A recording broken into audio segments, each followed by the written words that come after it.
Creative কম্পিউটারের পক্ষ থেকে আন্তরিক শুভেচ্ছা।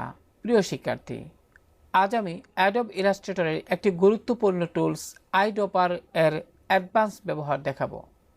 আমরা সবাই যারা অ্যাডব ইলাস্ট্রেটর ব্যবহার করি, আইড্রপার টুলটি কিভাবে ব্যবহার করতে হয় তা আমরা জানি, কিন্তু এর একটি অ্যাডভান্স ব্যবহার রয়েছে, সেটা অনেকেই জানেন না। তো আশা করি আজকের এই ভিডিওটি যদি আপনি সম্পূর্ণ দেখেন তাহলে এর অ্যাডভান্স ব্যবহারটি জেনে নিতে পারবেন। তো চলুন শুরু করি।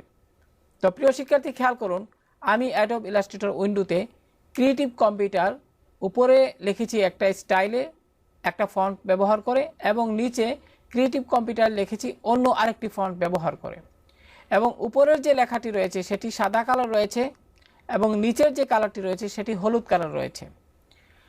এমত অবস্থায় প্রিয় শিক্ষার্থী, আমি যদি চাই যে নিচের যে ক্রিয়েটিভ কম্পিউটার লেখাটি রয়েছে এটিকে আমি সাদা কালার দিতে, তাহলে কিন্তু আইড্রপার টুলের মাধ্যমে কিন্তু সেটা আমরা খুব অল্প সময়ের মধ্যে করতে পারি। তো এই জন্য প্রথমে আপনি যে কাজটি করবেন, টুলবার থেকে সিলেকশন টুলটিতে ক্লিক করুন। প্রিয় শিক্ষার্থী, খেয়াল করুন, টুলবার থেকে সিলেকশন টুলটিতে ক্লিক করার পর এবার ক্রিয়েটিভ কম্পিউটার লেখাটির উপর একবার ক্লিক করলেই সেটি সিলেক্ট হবে। এবার প্রিয় শিক্ষার্থী, আপনি টুলবার থেকে আইড্রপার যে টুলবারটি রয়েছে, লক্ষ্য করুন আইড্রপার টুলটি, আপনি এখানে ক্লিক করুন, একবার মাউসের বাম বাটন দ্বারা একবার ক্লিক করুন, তারপর এখানে উপরের যে ক্রিয়েটিভ কম্পিউটার লেখাটি রয়েছে সাদা, এটির উপর একবার ক্লিক করুন। তো প্রিয় শিক্ষার্থী, খেয়াল করুন, এখানে কিন্তু নিচের যে ক্রিয়েটিভ কম্পিউটার লেখাটি এটি কিন্তু আগে ছিল হলুদ কালারের, কিন্তু আইড্রপার টুলটি ব্যবহার করে কিন্তু আমরা সহজেই এর কালারটি পরিবর্তন করতে পারলাম। এবার প্রিয় শিক্ষার্থী, আমি আইড্রপার টুলের একটি অ্যাডভান্স ব্যবহার দেখাবো। আর এই জন্য আপনি প্রথমে যে কাজটি করবেন, টুলবারের সিলেকশন টুলটিতে ক্লিক করুন এবং নিচের যে ক্রিয়েটিভ কম্পিউটার লেখাটি আছে সেটিতে একবার ক্লিক করুন, এবং টুলবারের আইড্রপার টুলটির উপর মাউসের বাম বাটন দিয়ে ডাবল ক্লিক করুন। প্রিয় শিক্ষার্থী, এখন খেয়াল করুন, এখানে আইড্রপার অপশন নামে একটি উইন্ডো এখানে দেখা যাচ্ছে।